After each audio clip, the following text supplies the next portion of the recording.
Akkam jirtu kabajamoota fi jaalatamtoota hordoftoota biiftuu Oroo bakkuma jirtanitti nageenyi keenya kan kabajaatiif kan jaalalaa isin haa ga'u isin hin jenne itti aansuudhaan oduu sa'a kana qabannee dhiyaannee jirra. Hanga sagantaa kanaatti nu wajji turaan affeerraa kenna oduu wayitaawaa soora gurraa ta'anii hedduu qabannee jirra. Isin biraan kenna kun biiftuu Oroodha keessani jajjabeeffadhaa akkasumas nu wajjin turuudhaan oduu wayitaawaa isin biraan kennutti booharaan affeerraa kenna isin affeerree jirra. Like share godhusi hin dagatina kallattii mangara mata duree oduu amma qabadhetti yeroo dabru oduun jalqaba. Abbaan alangaa tokkoo fi waahillan isaa matta'aa qarshii 500,000 harkaa fi harkatti fudhataa osoo jiran to'annaa jala ooluun isaanii gabaafamee jira. Dabalata odeeffannoo kana qabadhee jira. Oduun itti aanu mootummaan bilxiginnaa imaammata barnootaa hin qabu. Imaammata barnootaa nutu kennee fi izeemadha. Kun immoo yaada fi gaafilee garaagaraa hawaasa bal'aa biraa kaasee jira.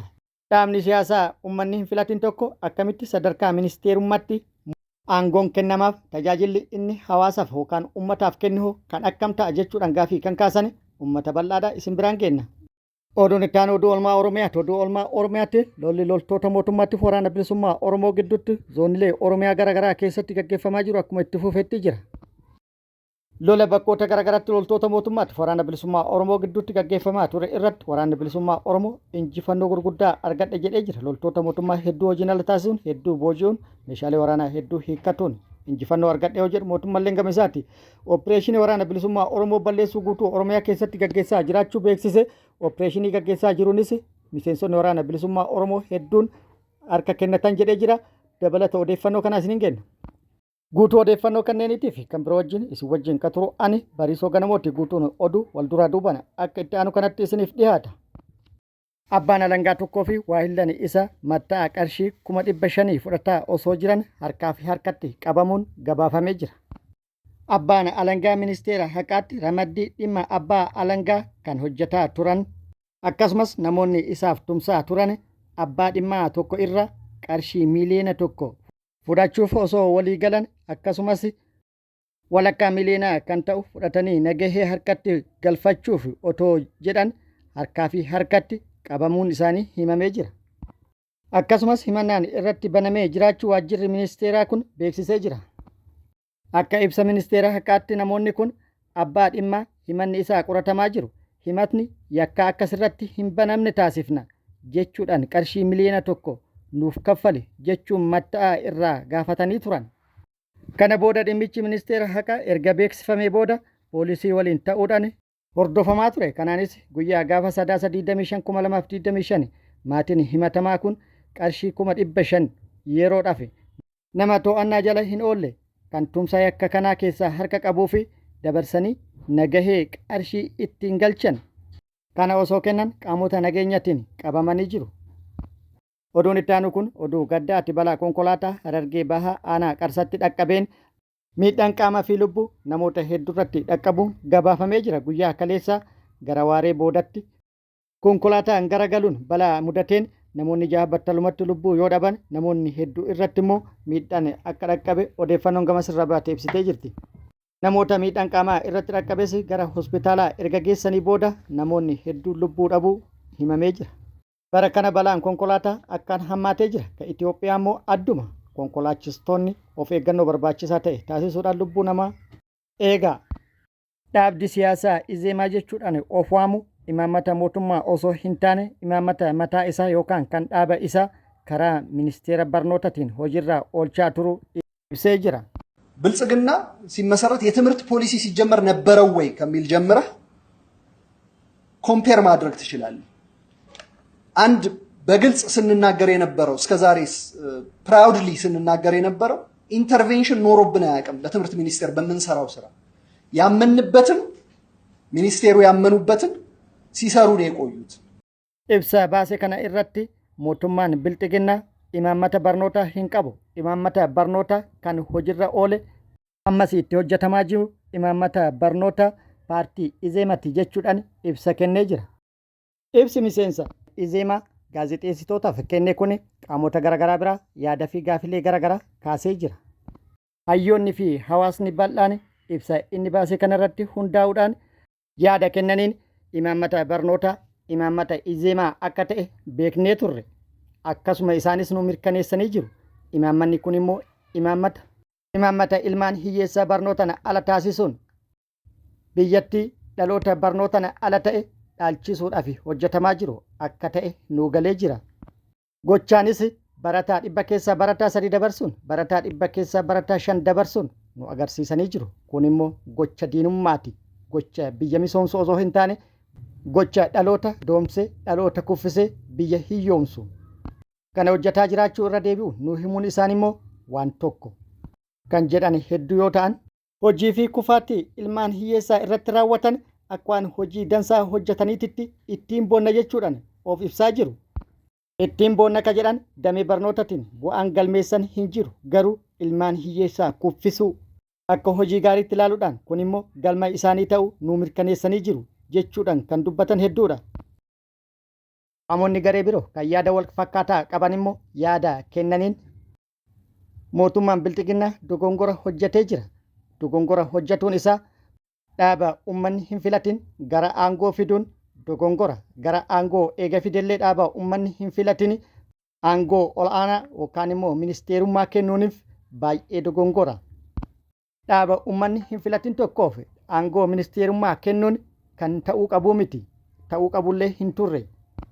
Akkasumas dhaabdi Izeemaa jedhamu kun ilaalchi inni sabaa fi sablammoota biyyaatiif qabu ilaalcha addaa, ilaalcha gabroonfataa fi ilaalcha jibbiinsa guutuu uummata biyyattiitii fi sabaaf sablammoota biyyattiitiif qabudha.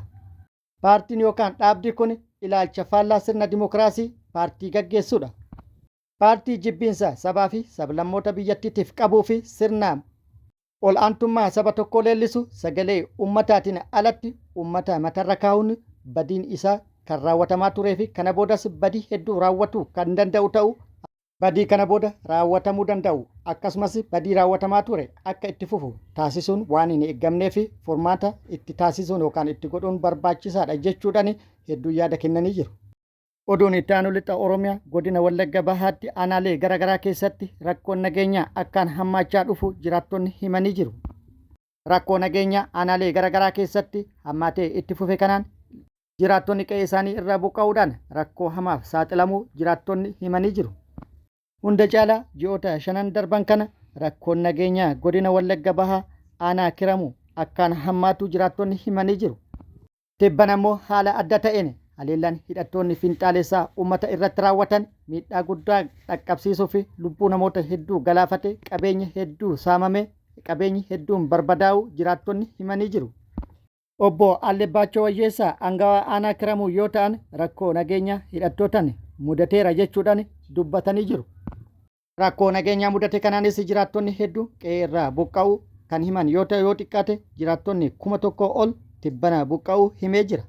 Haleellaa humnoonni finxaalessaa uummata nagaa irratti raawwatan kana mootummaan dhaabsisuuf wanti godhe tokkollee hin jiru jechuudhaan mootummaa kan komatan yoo ta'u milishoota yeroo dabre hidhattoota kana dura dhaabbatan odeeffannoo keessoo humnoota mootummaa irraa argataniin hidhattoonni kun miidhaa guddaa irratti dhaqqabsiisuun milishoota hedduu lubbuu galaafatan akkasumas milishoota wajjin uummanni hedduus lubbuun isaa bade jechuudhaan jiraattonni dubbatanii jiru. Gama biraatiin immoo hidhattoonni finxaalessaa haleellaa uummata nagaa irratti raawwatan kun hedduun isaanii kan mootummaan hidhachiise jechuudhaan jiraattonni maddeen odeeffannoo garaagaraatiif yaada kennanii jiru. Dhumarratti mootummaan rakkoo kana taa'ee ilaaluu irra furmaata kaa'uu qaba. Uummataaf nagaa buusuu qaba jechuudhaan waamicha taasisanii jiru. Oduun itti aanu oduu oolmaa Oromiyaati. Oduu oolmaa Oromiyaatti lolli loltoota mootummaatti waraana bilisummaa Oromoo gidduutti Oromiyaa bakkoota garaagaraatti deemaa jiru akkuma itti fufetti jira. Tibba kana bakkoota garaagaraatti lolli cimaan loltoota mootummaatti waraana bilisummaa Oromoo gidduutti gaggeeffamaa turu waraanni bilisummaa Oromoo beeksisuun haleellaa bakkoota garaagaraatti loltoota mootummaa irratti fufteedhaan raawwataa jiruun opereeshinii waraana bilisummaa Oromoo guutuu Oromiyaa keessaa balleessuu jedhuun gaggeeffamaa jiru gamanuma gufachiisuu waraanni bilisummaa Oromoo beeksisee jira. Lola bakkoota garaagaraatti tibbana tureenis loltoota mootummaa hedduu hojiin ala taasisuun hedduu immoo booji'ee meeshaalee waraanaa hedduus irraa hiikkatuudhaan injifannoon gagabbatan galmaa'ee jedhee jira. Mootummaan gama isaatti opereeshinii waraana bilisummaa Oromoo guutuu Oromiyaa keessaa balleessuu jedhu gaggeessaa jiruun milkaa'aa jiraachuu beeksisee jira. Itti milkaa'e kan jedhe mootummaan opereeshinii tibbana gaggeessaa jiruun fufteedhaan loltoonni waraana bilisummaa Oromoo harka kennataa jiran kan jedhu yoo ta'u har'as loltoonni waraana bilisummaa Oromoo waamicha nagaa isaaniif taasifame irratti hundaa'uudhaan yookaan fudhatuudhaan hedduun harka kennan jechuudhaan miidiyaalee mootummaa tokko tokko ifoomsanii jiru. Kun immoo hagam dhugaa waan jedhu mirkaneessuu fi ragaaleen dhiyaatan hin jiran yookaan immoo miseensonni waraana bilisummaa Oromoo harka kennatan jedhaman kan mul'atan hin jiran. Kun akkuma jirutti ta'e waraanni bilisummaa Oromoo haleellaa loltoota mootummaa irratti bakkoota garaagaraatti yookaan zooniilee garaagaraa keessatti raawwatuudhaan injifannoo argatuu beeksisee jira. Haaluma kanaan kibba bahaa Oromiyaa Arsii Bahaa aanaa Sirkaatti haleellaa loltoota mootummaa irratti raawwateen miidhaa dhaqqabsiisuun injifannoo argadhe jedhee jira. Guyyaa tokko dura jechuun muddee 17/2025 aanaa Sirkaa ganda Soojii Saddee iddoo addaa Tulluu Soojii jedhamutti humnoota mootummaa maqaa gibira sassaabuu jedhuun bobbaatee saamicha uummata irratti raawwataa turtee fi gidiraa garaagaraa maqaa gibira kaffaluu diddan jedhuun uummata irratti raawwataa turte irratti tarkaanfii fudhateen 3 battalumatti addunyaa kanarraa godaansee 7 madeessee kan hafte immoo bittinneessuu odeeffannoon achirraa nu geette ibsitee jirti. Haaluma wal fakkaatu waraanni bilisummaa Oromoo zoonii kaaba Oromiyaa godina Walloo aanaa Baateetti tibbana fufteedhaan haleellaa humnoota mootummaa irratti raawwataa tureen miidhaa guddaa dhaqqabsiisuun injifannoo argatuu beeksisee jira. Muddee 16 haleellaa humnoota mootummaa irratti raawwateen miidhaa qaamatii fi lubbuu dhaqqabsiisuu isin hin geennee turre. Muddee 17 irra deebi'uudhaan guyyaa tokko dura jechuudha haleellaa humnoota mootummaa irratti raawwateen miidhaa dhaqqabsiisuun injifannoo argadhe jedhee jira. Toora waraana mootummaa aanaa Baatee iddoo Eela jedhamutti argamutti seenuudhaan haleellaa humnoota mootummaa irratti raawwateen humnoota mootummaa farra riphee lolaa jedhaman 3 fi milishaa tokko addunyaa kanarraa battalumatti yoo godaansisu 4 immoo madeessuudhaan injifannoo irratti argadhe jedhee jira. Odeeffannoo zoonii giddugalaa irraa nu ga'een zoonii giddugalatti waraanni bilisummaa Oromoo tibbana fufteedhaan Shaggar akkasumas kaaba Shaggarii fi Shawaa Bahaatti fufteedhaan haleellaa humnoota mootummaa irratti raawwataa tureen miidhaa guddaa dhaqqabsiisuun injifannoo argataa turuu beeksisee jira. Nutis isiniin gahaa turre haaluma kanaan Shawaa Bahaa aanaalee garaagaraa keessatti tibbana haleellaa raawwateen miidhaa guddaa dhaqqabsiisuun injifannoo argatuu waraanni bilisummaa Oromoo kan beeksise yoo ta'u nutillee aanaa Adaamatti guyyaa tokko dura haleellaa humnoota mootummaa irratti raawwateen injifannoo boonsaa argadhe jechuu isaa isiniin geennee turre. Aanaa Boosatittis haleellaa humnoota mootummaa irratti raawwateen miidhaa guddaa dhaqqabsiisuun mooraa tokko guutumaan guututti hojiin ala taasisuun injifannoo argadhe jedhee jira. Guyyaa tokko dura yookaan muddee 17/2025 aanaa Boosatti ganda Golboo Bitimii bakka addaa Gobeessa jedhamutti mooraa waraana mootummaatitti itti seenuudhaan haleellaa humnoota mootummaa irratti raawwateen miidhaa guddaa kan qaamatii fi kan lubbuu dhaqqabsiise jedhee jira. Haleellaa raawwate kanaan meeshaalee hedduu hiikkadhe jedhee jira. AKM'n 7 hidhannoon 19 kophee waraanaa akkasumas boombii harkaa 2 rasaasa AKM fi bireenii hedduu booji'uun akkasumas loltoota mootummaa 2 harkaan qabee jechuudhaan odeeffannoon gama sirraa baate ibsitee jirti. Bakkoota lolli itti gaggeeffame kanaan wal qabatee gama mootummaatti odeeffannoon jiru kaabinoota kaadirootaa fi caasaa mootummaatii fi waraanni mootummaa godina Walloo aanaa Baatee humni waraana bilisummaa Oromoo isaanii ol ta'uu gara qaama isaanii olitti gabaasuudhaan humni dabalataa hatantamaan akka isaaniif ergamu yookaan dabalamuu gaafatanii jiru jedhamee jira. Lola bakkoota birootti itti gaggeeffame wal qabatee odeeffannoo argachuu yaallee turre argachuu hin dandeenye.